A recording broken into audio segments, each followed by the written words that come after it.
Hey, what's up? This is Mikey for Electrek, and in this video we're going to spend some quality time with the Spectre S from Uniro. This is the highest end mountain bike that Uniro has to offer. 1000 watt torque sensing mid-drive, dual battery, dual suspension, an aggressive stance, and higher tier components. We're going to go on a couple of trails. First, we're going to go on an ATV trail that I'm told is no place for a bicycle. After that, we're going to take it down a notch, go on an easier trail, and we're going to have a very important discussion. You're coming along too, so let's go.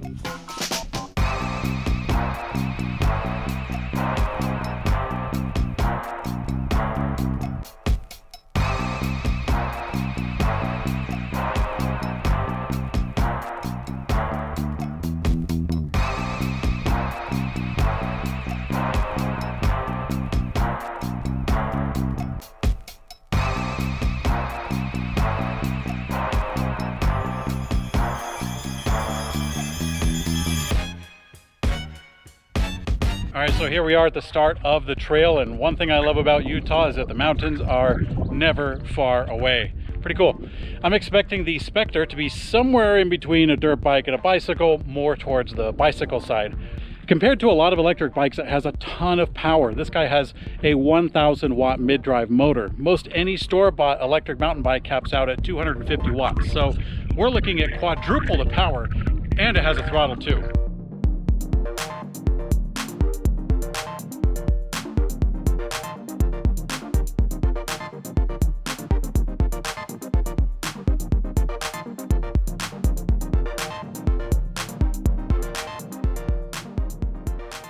Okay, so this is as good a spot as any to stop. This has been a lot of fun so far. I think perhaps I should have chosen a harder trail.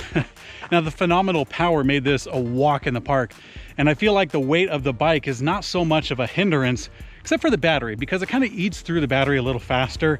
But you know what, we're in the heat and the terrain is quite uneven, and like I said, it's a heavy bike and I'm not terribly light either, so it kind of makes sense. Check out this front shock. So this front shock is what they call an inverted shock. So that means the stanchions are here on the bottom that soaks up into what's usually called the lowers, but that's this section right here, and of course that's the crown of the fork.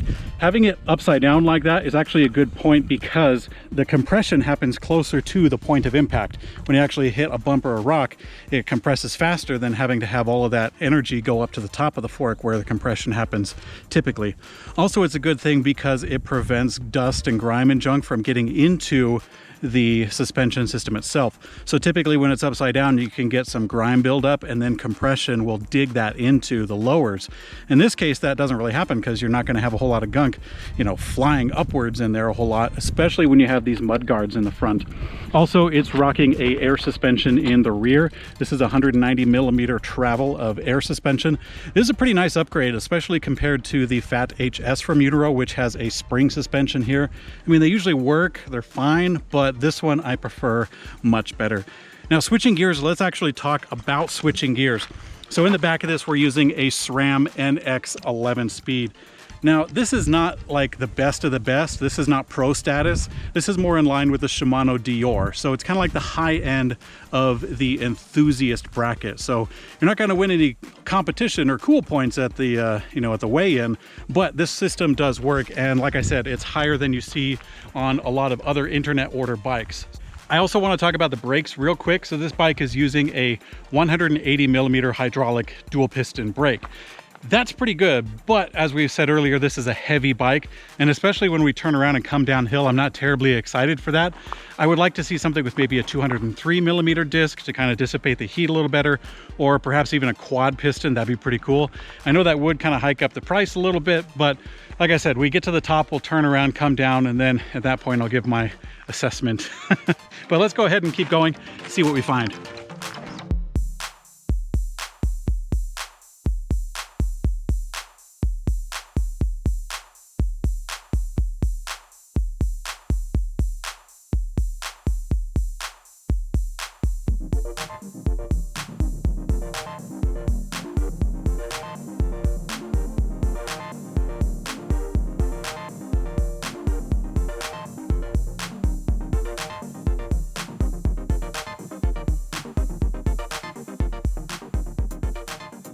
All right, so it's a really hot day. It's been over 100 and I'm running low on water, and I'm really excited to see the bike go downhill. So we're gonna stop here, play it safe, and we're gonna head on downhill. So the Spectre is actually made for that, and you're gonna see that once I put the camera up on the chest mount. I talked about the front fork a little bit, but it's really a main feature of the bike, considering the head tube is at a really slack angle. Now in brief, the front fork is angled to put the front tire even more forward than a regular mountain bike, and that makes downhill riding more controllable, especially at higher speeds. Now the bike is really heavy, so I think we're gonna get a chance to see that shine. So we'll see just how well it stacks up once we reach the bottom.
Okay guys, we made it downhill all the way through the neighborhood and back to home base.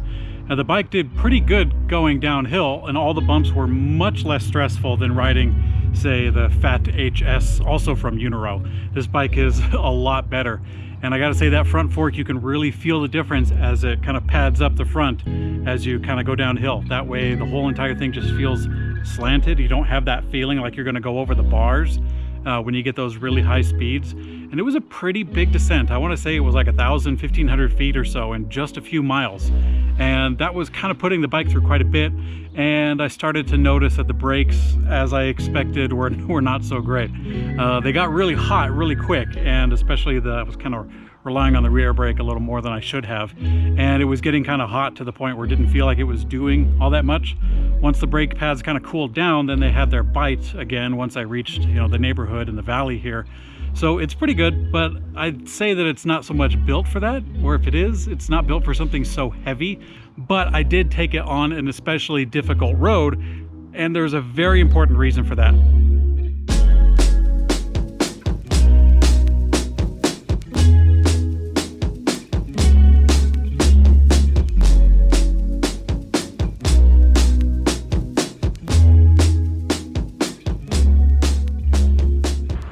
Okay, so we are here on the regular bike trail. It's kind of a breath of fresh air out here on the bike trail, because the ATV trail was definitely a new adventure, kind of nerve-wracking for me, and this feels a lot more comfortable. But we came out here for one very important reason, and that is to discuss the legality of the Spectre. So it has got a 1,000 watt mid-drive motor, meaning that it is outside of the class 1, 2, or 3 e-bike classifications. Now, I'm not a lawyer, and you're not getting legal advice from me because I'm just some guy on YouTube. That means that, from my understanding, this bike is legal on ATV trails and four-wheeler trails, private property. Outside of that, I'm not really sure. I don't know if it's legal on Bureau of Land Management trails. I don't know if it's legal on state parks or national parks, or, who owns what. But what I can say is that the bike is already overbuilt for something like this anyway. If you plan on doing regular bike trails, or if you plan on doing stuff in your neighborhood, the bike is carrying around a lot of extra stuff that you probably wouldn't utilize in those areas. It's got amazing shocks, it's got the really nice brakes, it's got that steep angle, and a lot of that stuff you'd just be carrying around to look good. And if that's your purpose, then by all means, go ahead and look good. But if you go blasting out at 1,000 watts, full throttle, laughing all the way, you're probably going to get in trouble, or maybe even get the rest of the community in trouble with the proliferation of additional laws and restrictions. And we certainly don't want that.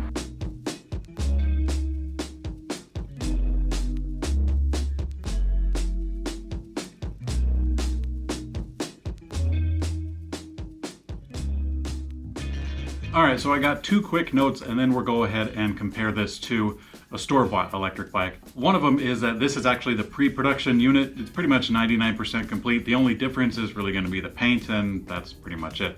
The second note is actually about the optional second battery. Now, it doesn't exactly fit smooth when you get it. I actually covered this process in an earlier video on the Uniro Fat HS. I put a link in the description and also popping up so that you can check that out. Now, let's go ahead and talk turkey. The Spectre S starts at $37.99, and the second battery adds another $400 onto that. Compared to the store-bought bike like Trek or Haibike, there's a lot of differences, but the big one is the low cost of the electric system. With the Spectre, you're getting a wildly powerful motor, and you're getting the second battery option that a lot of other store bikes simply cannot match. Now, one other thing about the store-bought bikes is that they're going to be more expensive, perhaps $1,000 or even more on top of what you're already paying for the Uniro with the second battery. But those store-bought bikes are going to be a lot lighter weight, so all the componentry on them is going to be a lot more potent. Overall, I think that the Spectre is an enormously fun bike, and on the right trails, it can add a whole world of depth of terrain that other bikes simply cannot reach. And second battery pack has a lot to do with it because you can have plenty of battery to get there, turn around, and come back. The geometry on the bike is ahead of most other internet order bikes, and it's considerably cheaper than what you would find on a store-bought bike that does have good geometry. But with some of that cost savings, you want to use part of it to upgrade the brakes. There's my 2 cents on it, but what do you guys think? Let me know in the comment section below. Thanks for watching Electrek, and I will see you guys on later.